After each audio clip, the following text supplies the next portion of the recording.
Los conflictos entre ciudadanos locales y las autoridades del régimen van en aumento. Ocurre al mismo tiempo que el PSC derriba templos por la fuerza. Vuelven a surgir casos del virus en toda China. Cada vez más lugares se añaden a la lista de riesgo. Al mismo tiempo, el brote del virus en Wuhan a principios de este año parece tener un final feliz, pero solo en series de televisión y en espectáculos. Todo esto es parte de la propaganda del Partido Comunista Chino para alabarse a sí mismo. Y un ciudadano alemán habla sobre los 7 años que pasó en una prisión china. Hoy nos cuenta su historia y describe las torturas físicas y mentales que sufrió en la cárcel. Bienvenidos a China en Foco, soy Julián Bertone. La supresión de la libertad religiosa por parte del Partido Comunista Chino es desenfrenada. Desde hace años y con mucha frecuencia los templos son demolidos a la fuerza. Según un nuevo informe, otros 2 de ellos fueron destruidos, dejando a un monje anciano en la calle. Dentro de la provincia de Zhejiang, al este de China, las autoridades de un condado enviaron a 100 trabajadores a demoler por la fuerza 2 construcciones, una casa de huéspedes y una cocina. Ambas formaban parte de un templo local. La casa de huéspedes era el hogar de un monje anciano. Así lo informó la revista de derechos humanos Bitterwinter. El guardián del templo, de 80 años de edad, no fue informado con antelación sobre la demolición. Sus posesiones están ahora enterradas bajo los escombros. Desde el mes de junio, está viviendo en una pequeña tienda de campaña en el lugar. Y en la provincia sudoriental de Jiangxi, las autoridades del condado también demolieron por la fuerza otro templo, este de más de 700 años de antigüedad. Afirman que en su lugar se construirá un nuevo templo. Según la revista Bitterwinter, el director del templo colocó una estatua del líder comunista Mao Zedong cerca del lugar para complacer al PSC. Lo hizo por temor a que el régimen se negara a construir el templo. Incluso colocó un eslogan que decía: sea leal al Partido Comunista, siga al partido para siempre, obedezca las órdenes del partido y estudie el principal espíritu del partido. Pero sus intentos de complacer a los funcionarios del PSC fueron infructuosos. La construcción del nuevo templo se estancó y se hicieron pocos progresos. En un momento dado, los funcionarios cambiaron de opinión y decidieron derribar lo que ya estaba hecho. Más de 10 agentes se presentaron para llevar a cabo la orden, y aquellos que trataron de bloquear la demolición fueron golpeados.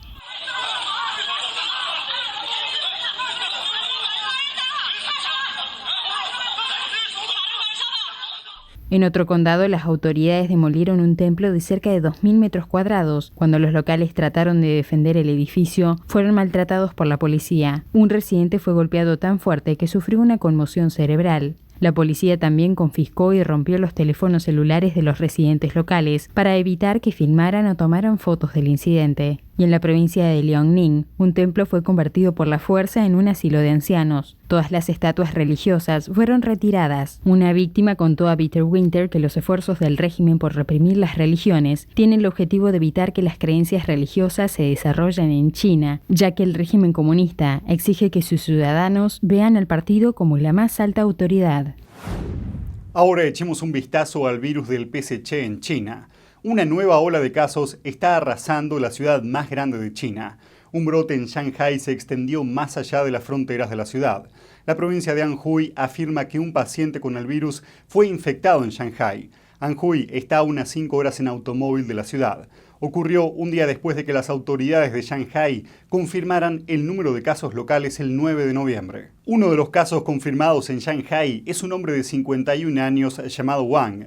La aldea de la que es originario fue cerrada y todos los residentes fueron examinados para el virus. Un lugareño nos dijo que no sabe cuánto tiempo durará el encierro.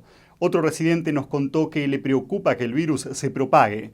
Esto se debe a que Shanghái fue sede de la Exposición Internacional de Importaciones de China hace una semana. Wang, el paciente del virus, trabajó en el aeropuerto, lugar por el cual pasaron la mayoría de los asistentes al evento. El director de la Comisión de Salud de Shanghái dijo en una conferencia de prensa que más de 1 millón de personas asistieron al encuentro. La provincia de Anhui dice que su caso confirmado es un hombre de 50 años que trabajó con Wang en Shanghái. La Comisión de Salud dice que el hombre se sintió enfermo después de regresar de la ciudad y luego dio positivo en el hospital. ¿Dónde y cómo se infectó Wang sigue siendo un misterio? Vayamos ahora a la provincia de Yunnan, al sur de China. A principios de esta semana comenzaron a realizarse pruebas masivas para el virus en la ciudad de Ruili. Fue después de que se detectara un nuevo caso del virus. Un ciudadano chino publicó un video de uno de los lugares de pruebas en Twitter. En este se puede ver a trabajadores médicos en trajes protectores tomando muestras, lo que supuestamente hacen las 24 horas del día. Una gran multitud espera en fila para el examen. Según la persona que filmó el video, los empleados que trabajan para las autoridades locales fueron el primer grupo en ser examinado. La prensa china informó de brotes del virus en la ciudad ya en septiembre. Estos informes provocaron un encierro de 7 días. En ese momento, las autoridades locales afirmaron que el virus provenía de migrantes que entraron al país ilegalmente desde Myanmar, antes conocido como Birmania. A partir de eso, se pidió a los residentes de Ruili que se quedaran en sus casas y esperaran a ser examinados. El régimen chino tiene antecedentes de esconder la verdadera situación de la pandemia. Por esa razón, los datos oficiales sobre el virus en la zona pueden ser menos que los reales. Ahora pasemos a otra región dentro de la provincia de Yunnan.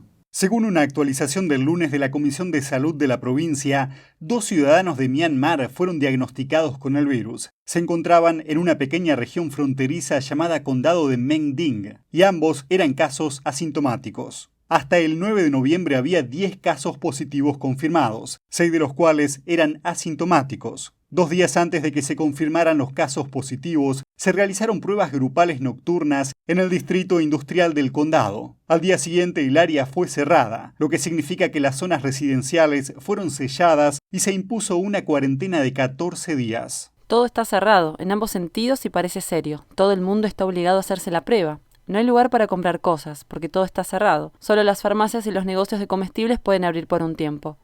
Cerca de 70 escuelas también cerraron temporalmente. Vayamos ahora a Wuhan, el epicentro de la pandemia, y veamos cómo el Partido Comunista Chino, o PSC, convirtió los relatos de sufrimiento y tragedia de la ciudad en propaganda política usada para autoalabarse. Uno de estos ejemplos es una serie documental de 6 horas que se creó para mostrar los esfuerzos de los miembros del partido y los funcionarios para combatir la infección. Los medios de prensa portavoces del PSC informaron que uno de los objetivos de la serie documental era mostrar las ventajas políticas de la dirección del régimen y del sistema socialista. En otro caso, una serie de televisión de 20 episodios cuenta historias ficticias sobre médicos, soldados, policías, empresarios, repartidores y obreros de Wuhan que trabajaron juntos para combatir la propagación del virus. En la serie actúan varias celebridades chinas muy conocidas. También hubo una obra de teatro que trataba sobre cómo la gente luchó contra la pandemia. Se llamó Las personas en primer lugar. La audiencia dijo que se emocionó mucho al ver el espectáculo. El cierre de la ciudad durante 2 meses y medio a principios de este año dejó un enorme trauma emocional y causó una gran pérdida económica a los habitantes de la ciudad. A pesar de todo, Wuhan solo reportó 2.500 fallecidos por el virus del PSC. Sin embargo, teniendo en cuenta el número de urnas funerarias, se estima que el número de muertos es al menos 10 veces mayor que la cifra oficial. Otro tema que se oculta es el enfado que sienten muchas familias a raíz del encubrimiento de la pandemia por parte del régimen.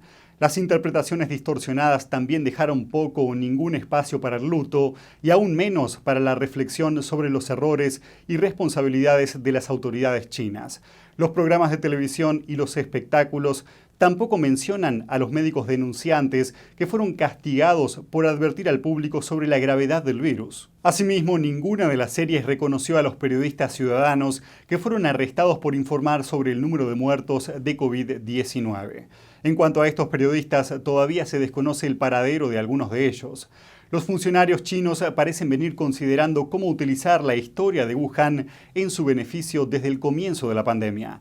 Por ejemplo, en el mes de febrero, algunos de ellos dieron instrucciones a cineastas para crear la serie de televisión llamada Juntos. En ese momento, la tasa de mortalidad por el virus en Wuhan estaba en pleno aumento. El guionista de la serie visitó la ciudad en marzo, cuando todavía estaba bajo encierro. Los legisladores pro democracia de Hong Kong realizaron una última protesta contra la prolongada interferencia de Beijing a los disidentes, y Gran Bretaña acusó al régimen chino por tercera vez de romper un importante tratado bilateral. Los legisladores de la oposición de Hong Kong organizaron una última protesta este jueves. Luego renunciaron colectivamente a sus cargos como reclamo por el despido de 4 colegas pro-democracia. El gobierno de Carrie Lam expulsó a los 4 miembros de la legislatura el miércoles, según dicen, por poner en peligro la seguridad nacional. El hecho ocurrió después de que Beijing diera a Hong Kong poderes ejecutivos para frenar a la distancia lo que pueden hacer sin tener que pasar por los tribunales. Los legisladores pro-democracia ven la destitución de los 4 como otro intento de Beijing de suprimir la democracia en la región. El legislador Lam Chak-tin mostró brevemente una bandera en la legislatura que decía: Carrie Lam está corrompiendo Hong Kong y perjudicando a su pueblo. Tendrá un lugar en el pilar de la vergüenza de la historia. Carrie Lam no estaba allí en ese momento. La legisladora pro-democracia Claudia Mo llegó con su carta de renuncia vestida de negro y con un paraguas amarillo, recordando la vestimenta de los manifestantes en las protestas contra la ley de extradición de 2019 y el movimiento de los paraguas de 2014. I'm sad, but also relieved in the sense that this council, at the moment, is very, very painful to deal with because it's so full of fake speeches and it's so full of faux sincerity, fake sincerity. All they do is just being the government's mouthpiece. Otro legislador pro-democracia, Wu Chai-wai, dijo que la lucha contra el gobierno autoritario será una larga batalla. And of course, we all know that for the authoritative type of government, they will suppress all the opinions, views coming from the opposition powers or parties. And we have to understand and beware of that. But we can only stand with it and fight for freedom, fight for democracy in a long span. El jueves, Gran Bretaña dijo que China había roto la declaración conjunta sino-británica al imponer las nuevas leyes. It breaches both China's commitment that Hong Kong will enjoy a high degree of autonomy and the right to freedom of speech guaranteed under paragraph 3 of the declaration. This is the 3rd time the government has called a breach of the joint declaration since 1997. But the 2nd time we've been forced to do so in the last 6 months. El ministro de Asuntos Exteriores del Reino Unido dijo que Gran Bretaña convocó al embajador de China, Liu Xiaoming, para hacer constar sus preocupaciones. Vayamos ahora a Estados Unidos. El aumento de nuevos casos del virus está provocando una nueva ola de restricciones en el país. La ciudad de Nueva York anunció un toque de queda a las 10 p.m. a partir de este viernes para bares, gimnasios y restaurantes. Y todas las reuniones, ya sean al interior o al aire libre, no pueden ser de más de 10 personas. 3 condados de California volvieron a la categoría más restrictiva del encierro. Los 3 son San Diego, Sacramento y Stanislaus. Esto afecta a unos 5,5 millones de personas. El asesor de Biden sobre el virus del PSC dijo que un cierre nacional podría controlar la pandemia y revivir la economía. El asesor es parte de un grupo de trabajo recién formado, reunido por el candidato demócrata esta semana, luego de declararse ganador de las elecciones. Con el clima frío acercándose, los casos del virus están aumentando en Estados Unidos. Se dice que las personas están experimentando fatiga pandémica, cansados de usar mascarillas y del distanciamiento social. Michael Osterholm, director del Centro de Investigación y Política de Enfermedades Infecciosas de la Universidad de Minnesota, dice que el país se dirige hacia un infierno COVID.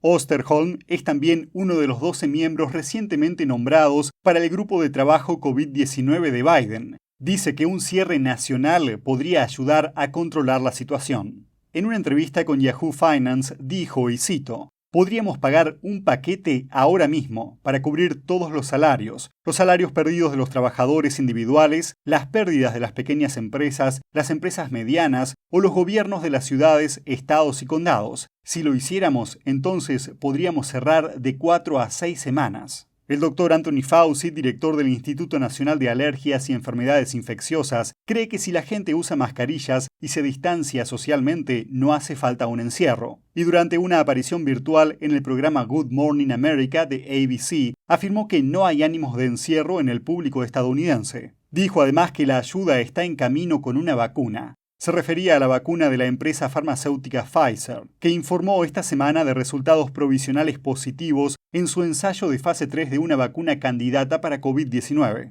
Estados Unidos entró en un encierro de varias semanas durante la primavera, por consejo de Fauci y otros funcionarios de salud. Contrastando con la sugerencia del asesor de Biden y haciendo eco de la recomendación del Dr. Fauci, el presidente Donald Trump dijo más tarde que el país no volvería a cerrar, alegando que traería efectos negativos como la pérdida de empleos. En su primera entrevista con un medio de comunicación en lengua inglesa, un ciudadano alemán habla sobre los 7 años y medio que pasó en una prisión china. En esta tercera y última entrevista, Robert Rotter cuenta las torturas físicas y mentales que sufrió mientras estuvo encarcelado. Robert Rotter pasó 7 años y 7 meses en una prisión china, de 2011 a 2018. La mayor parte de ese tiempo lo pasó en la prisión de Dongguan, en el sur de China. Allí presenció torturas, abusos y otros malos tratos diariamente. Nos describió cómo los guardias de la prisión utilizan la tortura física y psicológica para conseguir una completa sumisión de los reclusos. Cuando un preso se negaba a trabajar o rompía una de las 38 reglas de la prisión, era severamente castigado. Uno de esos castigos incluía la infame silla del tigre. En esta los guardias atan los brazos y las piernas del prisionero a una silla especial, con resultados devastadores. Chair has some pipes which are a sharp shape, and if you sit on them for a long time, it's really painful. Then some people had to sit on these chairs for 1 week, 2 weeks, non-stop. Las extremidades de los prisioneros eventualmente se hinchan y entumecen, mientras los caños presionan contra la carne. Robert dijo que para intimidar a los prisioneros, las sillas de tigre se ponían a la vista de todos, pero eran guardadas en la azotea antes de las visitas programadas de los inspectores. Y algo similar pasaba con las cámaras de vigilancia, que eran apuntadas en otra dirección siempre que se empleaban torturas. Según Human Rights Watch, la policía china utiliza regularmente la silla del tigre con sospechosos y prisioneros, entre ellos prisioneros de conciencia, lo que a menudo causa daños permanentes. So they takes a taser and holds the taser to your brain. We called it frying the brain.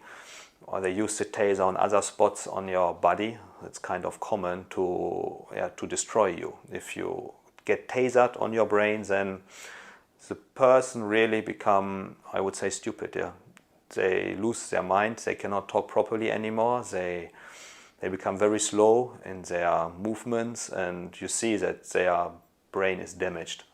Rotter mismo una vez fue sujetado con cadenas de 10 kilos y atado a una cama. El castigo fue una represalia después de que se quejara de la falta de atención médica en la prisión. You cannot sit up, you cannot walk anymore, you're just like this. The feeling to be in chain is just a humiliation, yeah? Even especially for things you don't do, and to not be able to walk straight. Por suerte para Rotter, su abogado se enteró del castigo y lo liberó después de mediodía. Pero aún así se vio obligado a disculparse por lo que los guardias llamaron mentir sobre no recibir atención médica. Rotter describió que conoció a reclusos que pasaron hasta 2 meses en celdas de aislamiento. Mientras estaban encerrados en ellas, donde la temperatura a menudo llegaba a los 40 grados centígrados, los mantenían atados con cadenas y se los privaba de privilegios como bañarse y tener ropa limpia. Los guardias también les impedían dormir, orinaban en su agua potable y los golpeaban. Posteriormente los hacían desfilar por la prisión con carteles alrededor de sus cuellos que decían «Me avergüenzo de lo que hice». Rotter contó que los guardias de la prisión también empleaban una serie de métodos de tortura psicológica. Fue testigo de cómo muchos prisioneros se quebraron por la presión. They want to break you, and many people they break. They mentally get a crack, and then they give up. And then they become just, you see, they are somehow dead. They have no more self in them. Their self is gone. Rotter dijo que informó repetidamente al consulado alemán en la ciudad de Guangzhou sobre las prácticas de tortura y trabajos forzados que experimentó. Cuando NTD preguntó al Ministerio de Relaciones Exteriores de Alemania sobre el tema, respondieron que no tenían ninguna evidencia concreta de torturas y trabajos forzados sufridos por ciudadanos alemanes que están o estuvieron detenidos en prisiones chinas. Amnistía Internacional y otros grupos informaron sobre torturas generalizadas dentro de las prisiones, centros de detención y campos de trabajo de China. Oficialmente, Beijing es signatario de la Convención de la ONU contra la Tortura. Las experiencias de Rother son consistentes con los relatos de otros exprisioneros de Dongguan, que compartieron sus historias con la prensa después de ser liberados. El neozelandés Danny Cancian es un ejemplo de ello. Fue liberado en 2012. Rother también explicó cómo se las arregló para hacer frente a la grave situación. Por un lado, su ciudadanía alemana y la presencia del consulado alemán verificando su bienestar sirvieron como una especie de póliza de seguro de vida. Dijo que sin importar lo que pasara dentro de la prisión, los guardias no querían terminar con un alemán muerto en sus manos. Rother señaló que consideran que las vidas de los presos chinos son más desechables. Afirmó que con el tiempo aprendió a cultivar una actitud constructiva. Start to look inside of yourself and start to tackle your thoughts. What am I thinking? What am my fears? And start to overcome them and confrontate them. And then you will see how fast your environment is changing and your life will get much better. Contó que fue testigo de cómo algunos internos se destruyeron a sí mismos viendo a todo lo que los rodeaba como enemigos. Pero él eligió un enfoque diferente. I did not see the police officer itself as an enemy. Of course, some were bad. Other police officers were also kind of nice. I have to say that is the individuum of them. So even there sometimes you have to start to forgive. Yeah, the police officer is in front of you is not responsible that you are here. That is a system. Rother fue liberado en diciembre de 2018. Pasó un total de 7 años y 7 meses encarcelado, un número que él llamó auspicioso. Pero luego adaptarse a la vida en Alemania no fue fácil. Rother dijo que le llevó mucho tiempo volver a acostumbrarse a las exigencias de la vida diaria. La primera vez que fue de compras, contó que se sintió abrumado por todas las opciones y no pudo resistirlo. Rother pasó su primer año tras recuperar la libertad en una isla al norte de Alemania, donde escribió un libro sobre su experiencia. Indicó que les debía a sus compañeros de prisión contar la historia de cómo tratan a los prisioneros en China. También mencionó lo que él llamó su mayor aprendizaje de la experiencia. Just treat every human being the same way as you want to be treated, and then you will get the response quickly. If you give people respect, they will also give you respect. If you give people problems, they will also give you problems in return. Rother ahora trabaja como corredor financiero. Espera que su historia pueda despertar a la gente sobre la realidad de los trabajos forzados y las torturas en las prisiones chinas, y cómo las relaciones de otras naciones con el régimen chino están ayudando a que se perpetren graves violaciones a los derechos humanos. Señala sobre todo que espera que esto nos muestre que podemos hacer algo al respecto. Y eso es todo por hoy. Gracias por acompañarnos en China en Foco de NTD. Estamos aquí para brindarles las últimas noticias de forma honesta e imparcial. No olviden poner me gusta y suscribirse a nuestro canal para más actualizaciones de lunes a viernes. Nos vemos la próxima.